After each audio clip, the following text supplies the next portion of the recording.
주께서 그 사랑하시는 자를 징계하시고 그런 말씀을 오늘 그리고 다음 시간에 연이어서 나누려고 합니다. 앞에서는 운동선수로서 스스로 상을 얻고자 해서 훈련하는 과정에서 당할 수 있는 고난에 대처하고 견디고 이겨야 하는 내용으로 주로 자기 자신과의 싸움인 육상 선수의 내용과 비견되는 그런 것들을 생각했었죠. 그러나 여기에서는 아버지에 의해서 장성해서 유업을 물려받아 그 기업을 잘 운영하고 이끌어 나가는 데까지 양육하는 아들에 대한 비유로 바뀌었습니다. 계속 자라지 못한 어린아이로서는 아버지의 유업을 이어갈 수 없기 때문이죠. 이런 입장에서 보면 역시 요한계시록에 7교회에 자주 거론되고 있는 이기는 자에게는 2장 11절, 26절, 3장 5절, 3장 12절 같은 데 보면 이기는 자들에게 약속되는 영원한 것들에 언약하고 있는 것이 역시 무리가 아닙니다. 결국 허약하고 무능한 사람들은 참된 승리자로서 그리스도인이 될 수 없다는 그런 교훈도 생각하게 됩니다. 특히 요즘은 인권이 강조되면서 자녀들에 대한 체벌의 문제가 이제 초등학교에서부터 문제가 되고 있는 것이 사실입니다. 그러나 인권이 바로 되기 위해서는 바른 인격의 사람들이 먼저 되는 것이 순서가 될 것이기 때문에 성경은 아이들의 훈육의 체벌까지를 교훈하고 있습니다. 솔로몬을 통해서 아이를 훈계하지 아니하려고 하지 말라. 채찍으로 그를 때릴지라도 그가 죽지 아니하리라. 네가 그를 채찍으로 때리면 그의 영혼을 스올에서 구원하리라. 잠언서 23장 13절에서 14절에 하였지만 요즘 인권 옹호론자들이 이 말씀을 어떻게 받아들일까는 의문입니다. 그러나 역시 자신의 친자식에게라야 체벌의 분노를 실지 않고 사랑의 체벌을 할 수 있을 것이라는 논리를 참으로 사랑하는 자식이라야 징계와 구절함이 효력이 있을 것이고 당사자도 내가 바르게 되고 더 잘되게 하시려고 아버지께서 나에게 채찍을 드신다 하는 서로의 이해가 가능할 때 이 징계와 체벌의 효과가 있다고 여겨집니다. 하나님의 자녀라고 하는 측면에서 무익한 논증이 될 수 있는데 이스라엘만이 친백성이 아니냐, 친자식을 징계한다니까 지금 이런 말씀을 드리는 거죠. 하는 문제들이 없는 것은 아닙니다. 그럼에도 이스라엘 중에 이스라엘인이라고 하는 바울조차 로마서 11장 1절을 보면 그렇죠. 무릇 표면적 유대인이 유대인이 아니요 표면적 육신의 할례가 할례가 아니니라. 로마서 2장 28절에 증거합니다. 좀 더 구체적으로는 이스라엘에게서 난 그들이 다 이스라엘이 아니요 또한 아브라함의 씨가 다 그의 자녀가 아니라 오직 이삭으로부터 난 자라야 네 씨라 불리리라 하셨으니 곧 육신의 자녀가 하나님의 자녀가 아니요 오직 약속의 자녀가 씨로 여기심을 받느니라. 로마서 9장 6절 하반절에서 8절까지 선언을 하고 있습니다. 이는 바울이 그리스 아테네에서 이방인 철학자들을 향해서 선언한 내용에서도 확인할 수 있습니다. 인류의 모든 족속을 한 혈통으로 만드사 온 땅에 살게 하시고 그들의 연대를 정하시며 거주의 경계를 한정하셨으니 사도행전 17장 26절에 그렇게 말하고 있죠. 결국 하나님께서 아브라함을 택하신 것은 같은 한 혈통인 아담과 하와에게서 난 인류를 죄로부터 구원하시려고 선택하신 민족이지 그들만을 자신의 백성이요 소유라고 구별하시기 위해서가 아님을 확인할 수 있는 겁니다. 오히려 하나님은 이 모든 날 마지막에 모든 인류의 구세주로 보내신 예수 그리스도의 희생의 피로 거듭난 사람들을 자신의 친백성이여 자녀로 인치셨음을 확신해야만 할 것입니다. 그러면 이제 우리가 그의 피로 말미암아 의롭다 하심을 받았으니 더욱 그로 말미암아 진노하심에서 구원을 받은 것이니 로마서 5장 9절이고요. 우리는 그리스도 안에서 그의 은혜의 풍성함을 따라 그의 피로 말미암아 속량 곧 죄사함을 받았느니라. 에베소서 1장 7절에서도 역시 피로 인해서 우리가 하나님의 백성이 됐다. 쉽게 우리는 피는 물보다 진하다 하는 말을 합니다.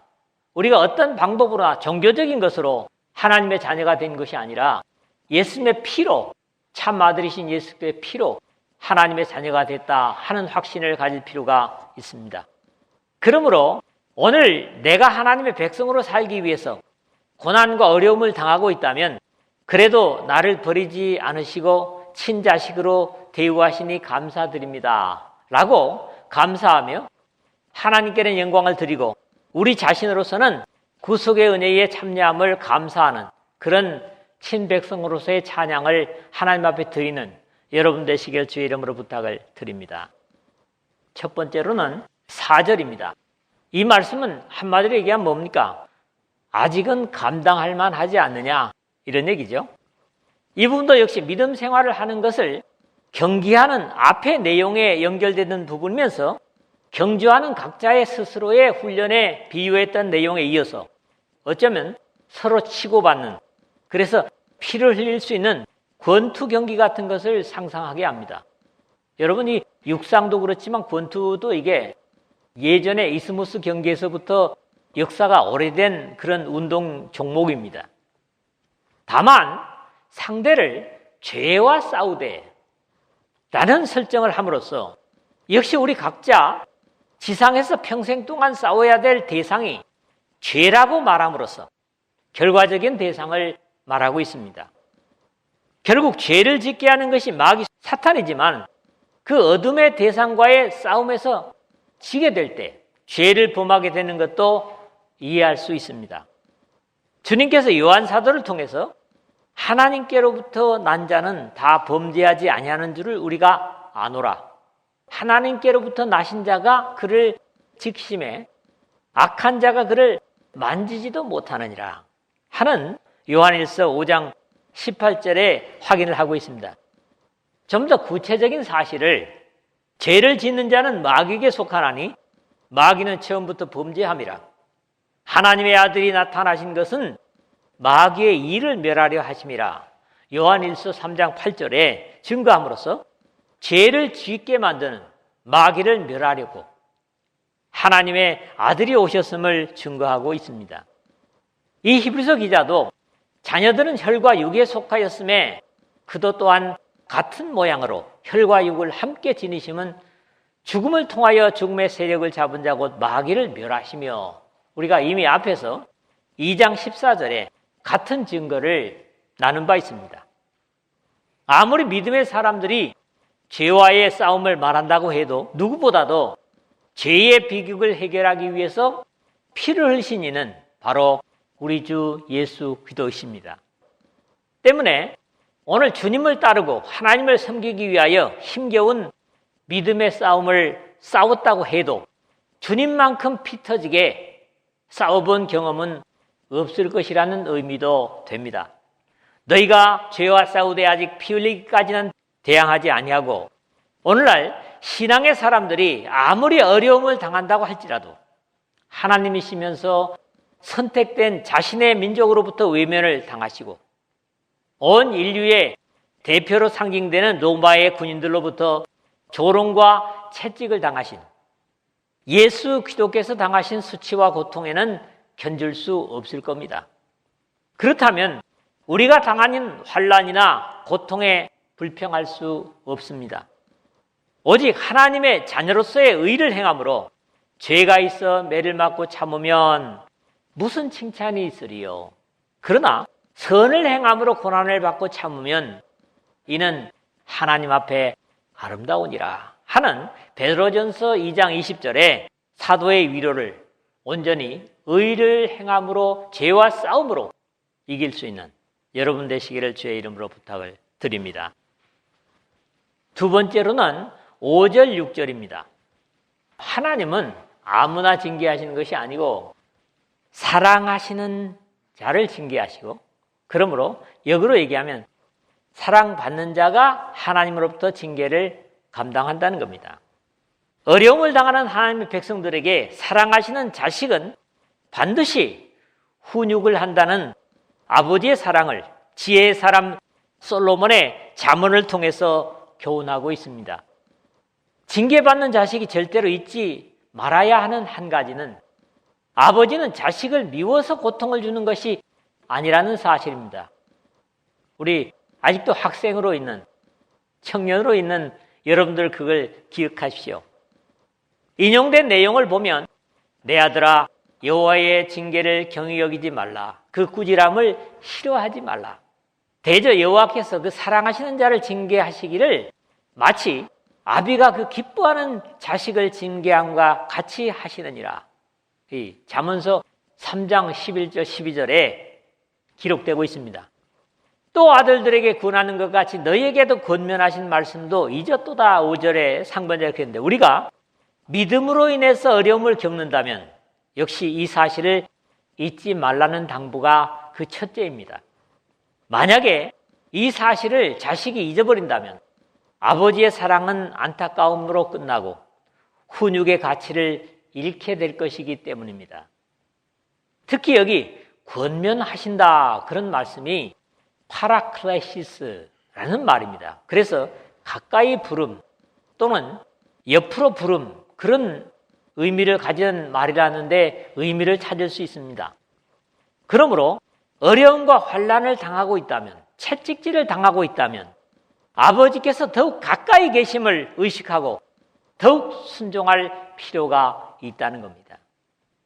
일렀을 때 내 아들아 주의 징계하심을 경히 여기지 말며 그의 꾸지람을 받을 때에 낙심하지 말라 5절 하반절인데 여기에서는 하나님 아버지로서 책임을 다하는 부성의 더욱 친밀함을 우리에게 확인시켜주고 있습니다. 특히 징계하심을 가볍게 여기지 말며 책망을 받을 때도 낙심하지 말라는 사실을 강조하고 있습니다. 하나님께서 우리에게 주시는 어떤 것도 의미가 없는 것이 없기 때문에 절대로 가볍게 넘겨서는 안 된다는 겁니다. 어쩌면 하나님의 징계를 가볍게 여긴다면 영혼을 잃어버릴 수도 있습니다. 그에게 꾸지람을 받을 때 낙심하지 말라. 책망을 듣는 것은 절대로 행복한 일이 아닙니다. 그럼에도 책망의 의도를 바르게 이해한다면 절대로 낙심하지 않을 겁니다. 억울하게 모든 것을 다 잃고 고난당하던 욥은 친구들에게까지 오해를 받아서 비난을 받는 가운데 자신의 무죄를 주장합니다.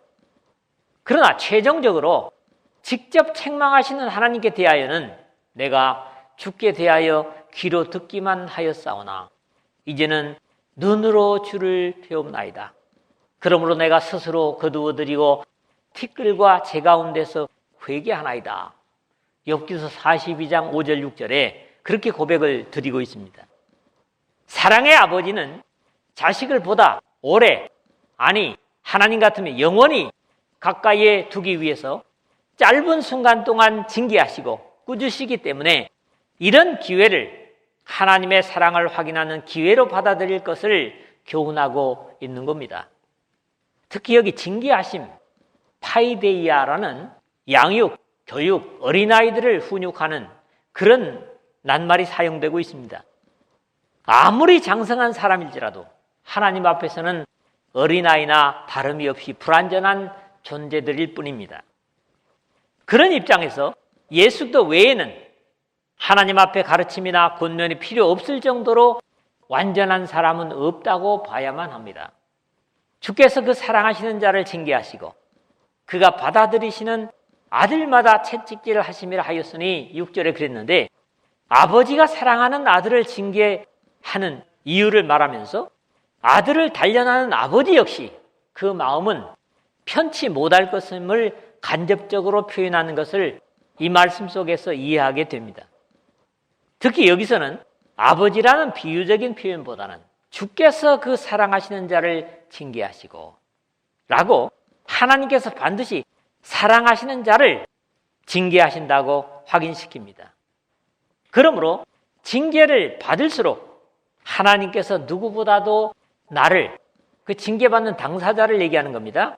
나를 더 사랑하신다라는 확신을 가져도 좋을 것입니다. 또 그럴 때 징계를 넉넉히 이기고 믿음은 든든히 설 수 있을 것이다. 이런 확신을 갖습니다. 그가 받으시는 아들마다 채찍질 하심이라 하였으니 6절 하반절인데 이 채찍질 이게 참 힘드는 거죠. 회초리라고 우리 아이들에게 비유한다면 아마 더 옳을 것 같지만 여기 채찍질, 마스티고라는 말은 매질하다, 응징하다, 징벌하다. 그런데 사전에서 그 단어를 고문하다, 괴롭히다라는 더욱 가혹한 그 형태의 처벌을 표현하는 것으로 나타내고 있습니다. 그럼에도 이 역시 더욱 감사해야 하는 것은 하나님께서 받아들이시는 사람에게만 가혹한 훈육의 채찍질을 하시기 때문이라는 겁니다. 채찍질 같은 시련을 감당한다면 그 사람은 하나님께서 받아주신 것이 분명함을 확신해도 좋을 것입니다. 하나님은 자신이 채찍을 받을지라도 그것을 감당할 수 있는 진정한 믿음의 사람을 받으시기 때문입니다. 또 우리 하나님은 반드시 어떤 채찍이나 어려움도 감당할 수 있을 정도로만 허락하신다는 겁니다. 사람이 감당할 시험 밖에는 너희가 당한 것이 없나니 오직 하나님은 미쁘사 너희가 감당하지 못할 시험 당함을 허락하지 아니하시고 시험 당할 즈음에 또한 피할 길을 내사 너희로 능히 감당하게 하시느니라. 우리가 너무나 좋아하는 고린도전서 10장 13절의 말씀이죠. 마찬가지로 하나님은 이미 욥이 그런 사람임을 아셨기 때문에 모든 자녀를 다 잃고 재산을 완전히 잃는 무시무시한 시험을 욥에게 허락하신 겁니다. 만약에 사탄의 참소대로 욥이 그런 인물이 되지 못했다면, 그런 사람이 아니라면 하나님은 절대로 욥에게 그러한 시험을 사탄으로 하여금 허락하지 않으셨을 것입니다. 결국 징계이든지 채찍질이든지 가능한 사람이라야 허락하신다는 사실이 감사하지 않습니까? 만약에 감당할 수 없는 사람에게 이런 것을 가한다면 사탄이 욥을 참소하는 것과 같이 될 것입니다. 이제 주의 손을 펴서 그의 모든 소유를 치소서 그리하시면 틀림없이 주를 향하여 욕하지 않겠나이까? 욥기서 1장 11절이고요. 그 다음에 모든 것을 다 잃고 난 욥에게 두 번째는 뭐랍니까? 이제 주의 손을 펴서 그의 뼈와 살을 치소서 그리하시면 틀림없이 주를 향하여 욕하지 않겠나이까? 욥기서 2장 5절입니다. 여기 두 번씩이나 사탄은 욕하지 않겠나이까? 이런 표현을 씁니다. 결국 찬양의 반대로 이 표현을 쓰고 있다고 보이는 거죠. 나중 이런 채찍질을 받으면서도 하나님을 순종하는 백성들을 가려내신 후에 항상 하나님의 충성된 자들을 참소하던 자들은 쫓겨나게 될 것입니다. 우리 형제들을 참소하던 자, 곧 우리 하나님 앞에서 밤낮 참소하던 자가 쫓겨났고 요한계시록 12장 10절 하반절이죠. 징계를 당한다고 할지라도 낙심하거나 절망하기보다는 하나님께서 그만큼 가까이 하시고 사랑하시는 증거로 받아들인다면 오히려 징계가 감사가 되고 찬양할 이유가 될 수 있을 것입니다. 또 징계나 시험일지라도 반드시 감당할 수 있을 만큼만 허락하신다는 확신도 우리 모두의 감사의 이유가 됩니다. 세 번째로는 7절에서 8절입니다. 이제 다음 시간에는 이걸 좀 더 구체적으로 우리 육신의 아버지에 가져오는 것을 나누게 되겠습니다만 세 번째로 나눌 말씀은 아들로 대우하시기 때문에 징계하신다는 겁니다. 감사하지 않습니까? 어찌 보면 바로 앞 구절의 확인으로 보입니다.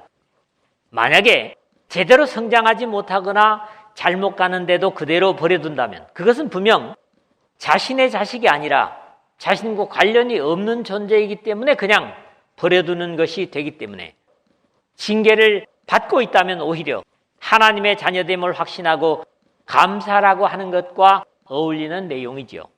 너희가 참음은 징계를 받기 위함이라 7절 상반인데 이 말씀을 표준 세번역의 표현이 좀 더 이해가 더 쉬울 것 같습니다. 주께서 여러분을 훈련하시거든 그것을 견디어내십시오. 적극적으로 징계를 감당하라고 하는 그런 당부의 말씀이거든요. 이것은 비단 솔로몬을 통한 권면이 아닐지라도 일반적인 훈련이 필요한 사람에게 당연한 것입니다. 대부분의 인생이 그렇듯이 어떤 큰 어려움이나 고통을 겪어보지 않고는 우리의 무사히 지나가는 일상이 얼마나 감사하고 또 기뻐해야 하는가를 미처 알지 못합니다. 건강을 잃어보거나 다른 어려움을 당해보고서야 우리의 무탈한 일생이 얼마나 소중하고 귀한 것인가를 알게 되기 때문이죠. 여러분 그렇지 않습니까? 사실적으로 그냥 지나가는 우리의 일상적인 삶이나 부모들의 건강 문제를 겪고 나서야 그 자리에 그대로 있는 것조차도 얼마나 감사한가를 비로소 알게 되기 때문에 어쩌면 우리의 무사한 일을 일깨우시기 위한 징계가 우리에게 주어질 수도 있습니다. 하나님의 아들과 같이 너희를 대우하시나니 7절 중반에 근데 우리의 믿음 생활이 무사한 일하고 경우에 따라서는 신앙한다고 하는 것이 짐스럽게 느껴질 정도로 나태해질 때 우리는 하나님께서 나를 위해 무엇을 하고 계시는가도 의식하지 못할 수 있습니다. 여러분 그런 경험 없습니까? 그렇지만 스스로 감당할 수 없는 어떤 어려움을 겪게 될 때 살려달라고 울고 불고 하지 않던 기도를 하게 되고 다른 사람들이 보기에 요란을 떠는 것처럼 보일 수도 있습니다. 어쩌면 그러기 전까지는 하나님이 너무 멀리 느껴졌을 수도 있습니다. 앞에서 우리가 욥의 이야기를 했습니다마는 의인으로 살았던 욥이 그랬던 것 같아요. 그 많은 재산과 자녀들이 잘 굴러가고 돌아갈 때 욥은 하나님을 가까이 느끼지는 못했던 것 같습니다. 그냥 때에 따라 제사를 드리고 그랬지만은 말이죠. 그의 모든 시험을 다 겪은 후에 자녀를 다 잃고 재산을 다 잃었다가 그것을 다 경험한 후에 42장 5절을 보니까 내가 주께 대하여 귀로 듣기만 하였사오나 이제는 눈으로 주를 배움나이다 라는 내용이 그것입니다. 어찌 아버지가 징계하지 않은 아들이 있으리요 7절 하반절인데 옛날 우리 속담에 아버지 없는 자식은 불량아가 될 수 있다 이런 표현들을 들어듣지 않습니까? 아무리 어머니가 자식을 엄하게 키운다고 해도 아버지만큼은 강한 훈육을 못하는 데서 이런 이야기가 나왔다고 여겨집니다.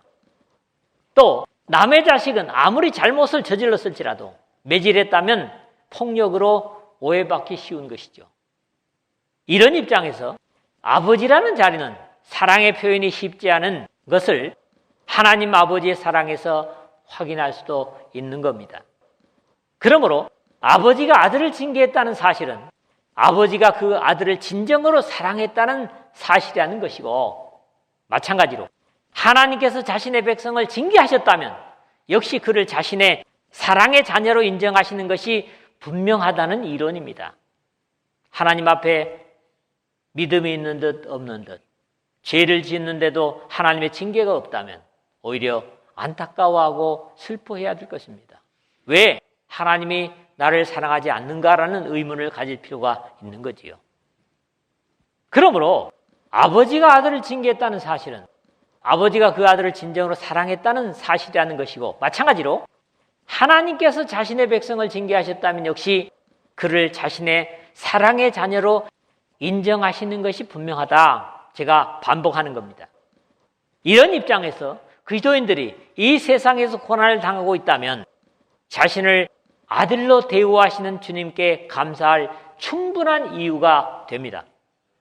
우리가 비록 세상에서는 명문가의 집안에서 태어나지 못했을지라도 이 우주의 창조자요, 섭리자요, 운행자이신 하나님 아버지의 자녀들이라는 사실로 자긍심을 가질 수 있었으면 좋겠고 그 영원한 영의 아버지로부터 간섭받는 자녀라는 감사와 자긍심으로 빛의 자녀됨을 드러내고 의를 행하여 영광을 돌릴 수 있어야 할 것입니다. 이것이 우리의 본래적인 태성으로는 불가능했지만 하나님의 참 아들 되신 우리 주 예수 그리스도의 피를 함께 나눔으로 가능하게 된 것에 무한한 감사와 찬양을 돌려드릴 수 있어야 할 것입니다. 징계는 다 받는 것이거늘 너희에게 없으면 사생자요 친아들이 아니니라. 이 8절의 말씀이 참 중요합니다. 오히려 하나님의 사랑의 깊이는 강조되고 있는 겁니다. 징계가 없다면 하나님의 참자녀가 아니기 때문이라는 것인데, 그러므로 징계를 받고 있다면 슬퍼하기보다는 기뻐하고 감사하라는 권면까지도 주어지고 있는 겁니다.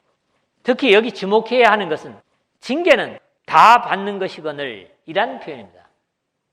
그러면 하나님의 자녀는 징계받지 않은 자녀는 없다는 거죠. 그 크기가 다를 뿐입니다. 그러므로 이 말을 역으로 말한다면 한마디로 징계가 없는 사람이라면 하나님의 자녀가 아니다 라고 이해해도 지나치지 않는 표현입니다. 어떤 사람도 결코 기뻐하거나 좋아할 수 없는 이 징계와 고난이 참과 거짓의 시금석이 될 수도 있다, 이런 말씀이거든요. 그러므로 하나님의 말씀에 순종하지 못하고 적극적으로 섬기고 있지 못하고 오히려 하나님과 멀어지고 있는데도 징계나 하나님의 사랑의 채찍이 없다면 오히려 슬퍼해야 할 것으로 주님께 오히려 하나님, 저는 친자식이 아닙니까? 라고 물을 수 있는 우리의 영성이 되어야 할 것입니다. 말씀을 맺습니다. 먼저는 우리의 싸움과 고난이 진정으로 죄와의 싸움인가를 점검할 필요가 있습니다. 그렇지 못하고 오히려 허황된 싸움이라면 그런 싸움 해서는 안 되겠지요. 우리가 하나님의 자녀됨으로 인해서 아무리 어려움을 당했을지라도 나를 하나님의 친자녀 삼기 위해서 십자가에서 피를 흘리신 주님을 생각한다면 하나님의 사랑에 비교할 수 없는 존재임을 의식할 수 있을 겁니다. 나름대로 하나님을 사랑한다고 하는데도 징계받는 어려움을 겪고 있다면 낙심하고 절망할 것이 아니라 하나님 아버지의 사랑하심을 더욱 확신할 필요가 있는 것은 하나님께서 나를 던져버리시지 않으셨다는 확신이기 때문입니다. 비록 우리 모두의 태성이 사생아와 같은 죄의 사람들이지만 예수 그리스도의 피로 거듭나게 하셔서 하나님께서 친아들로 대우하셔서 징계하시고 바로 세우시려는 사랑의 채찍에 확신과 감사로 응답하는 여러분 모두 되시기를 주님의 이름으로 축복합니다.